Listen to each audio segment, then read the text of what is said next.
तो दोस्तों आज हम फिर से आपके लिए लेकर आए हैं देश दुनिया की तमाम ताज़ा बड़ी खबरें। सबसे पहली बड़ी खबर में आपको बताएंगे दोस्तों कि हिजबुल्लाह चीफ की मौत के बाद ईरान पहुंचा संयुक्त राष्ट्र। नसरुल्लाह की मौत का बदला लेने का लिया संकल्प, अब इजराइल पर बरसाएगा आग।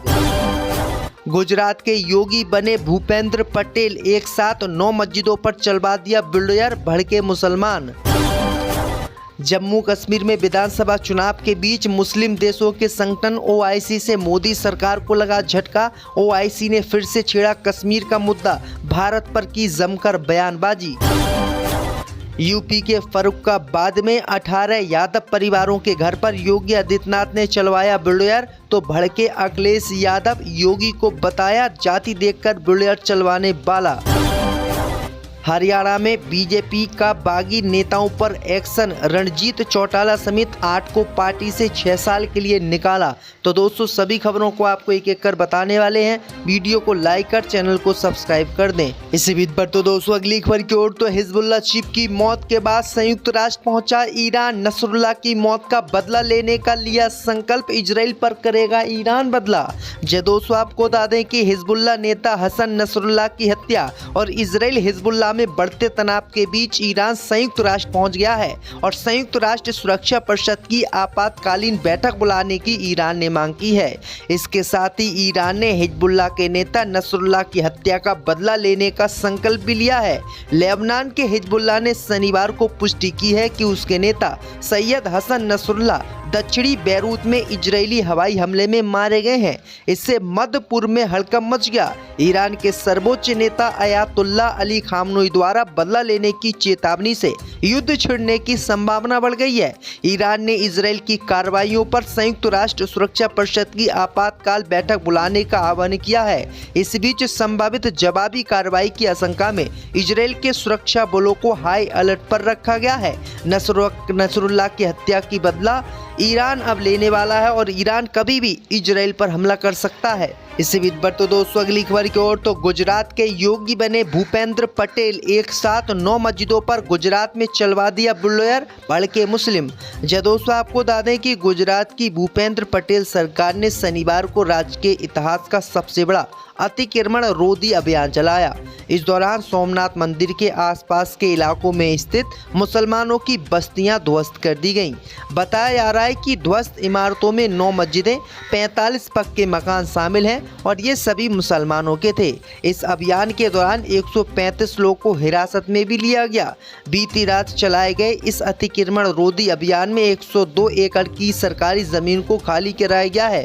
प्रशासन ने बताया है कि इन सरकारी जमीनों की कीमत करीब 320 करोड़ रुपये है। इस अभियान के लिए जिला प्रशासन ने सैकड़ों पुलिस कर्मियों की तैनाती की।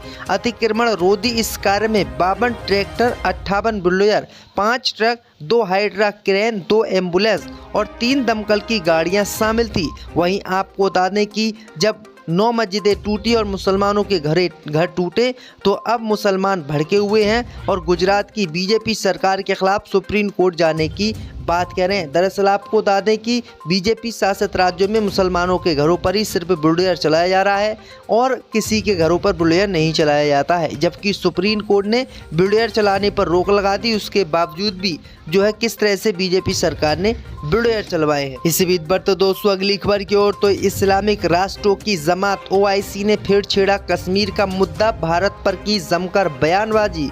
दोस्तों आपको बता दें कि ओआईसी ने एक बार फिर से कश्मीर का राग अलापा है, जिसने मोदी सरकार की नींद उड़ाकर रख दी है और भारत को लेकर तीखी बयानबाजी भी की है। हाल ही में ओआईसी के सदस्य देशों की बैठक के बाद एक संयुक्त बयान जारी किया गया, जिसमें जम्मू कश्मीर में हो रहे विधानसभा और संसदीय चुनावों पर टिप्पणी की गई। साथ ही पाकिस्तान अधिकृत कश्मीर को गिलगित बाल्टिस्तान पर भारत के बयानों को खारिज किया गया। ये पहली बार नहीं है जब ओआईसी ने भारत पर आरोप लगाए हैं। कश्मीर मुद्दे पर वह कई बार बयानबाजी कर चुका है। संयुक्त राष्ट्र महासभा की बैठक से इतर न्यूयॉर्क में ओआईसी के सदस्यों की मुलाकात हुई, जिसके बाद संगठन ने कश्मीर पर एक कथित संपर्क समूह के गठन का ऐलान किया। इस समूह ने कश्मीरी लोगों के संपर्क के लिए अपने समर्थन की पुष्टि की और कश्मीरी अधिकारियों को लेकर बयान भी जारी किया। ओआईसी का कहना है कि जम्मू कश्मीर में विधानसभा चुनाव बीजेपी के दबाव में हो रहे हैं और जो है ठीक करके चुनाव नहीं हो रहे हैं। इसी बीच बढ़ तो दोस्तों अगली खबर की ओर, तो यूपी के फर्रुखाबाद में 18 यादव परिवारों के घर पर चला बुलडोजर, अखिलेश यादव को लगी मिर्ची। जी दोस्तों, आपको बता दें कि यूपी के फर्रुखाबाद जिले के नवाबगंज में बड़ी बुलडोजर कार्रवाई हुई है। यहाँ के उखरा गांव में 18 परिवारों के घरों पर बुलडोजर चला है और उनके मकानों को तोड़ दिया गया है। ये सभी 18 परिवार यादव जाति से आते हैं। इस मामले में यूपी के पूर्व सीएम अखिलेश यादव का बयान भी सामने आया है और उन्होंने इस कार्रवाई को लेकर बीजेपी पर जमकर निशाना साधा है। मिली जानकारी के मुताबिक इन परिवारों ने ग्राम समाज की जमीन पर कब्जा कर रखा था और सालों से उस पर अवैध रूप से मकान बनाकर रह रहे थे। जिन लोगों के मकान टूटे हैं उनमें से कई लोग 20 से 40 साल पहले से यहाँ रह रहे थे। इनके घरों पर शनिवार शाम को बुलडोजर गरजा। खबर ये भी है कि अंधेरे होने की वजह से केवल 18 मकानों पर ही कार्रवाई हो पाई, बाकी के 5 मकानों पर आज बुलडोजर चल सकता है। वहीं आपको बता दें कि अखिलेश यादव ने योगी आदित्यनाथ की बुलडोजर कार्रवाई को गलत बताया और कहा कि सिर्फ जाति देखकर ये एनकाउंटर और बुलडोजर चलवा रहे हैं। इसी बीच पर तो दोस्तों अगली खबर की ओर, तो हरियाणा में बीजेपी के बागी नेताओं पर एक्शन, रणजीत चौटाला समेत 8 को पार्टी से निकाला गया। जी दोस्तों, आपको बता दें कि हरियाणा विधानसभा चुनाव से पहले बीजेपी ने अपने बागी नेताओं पर कड़ा एक्शन लिया है।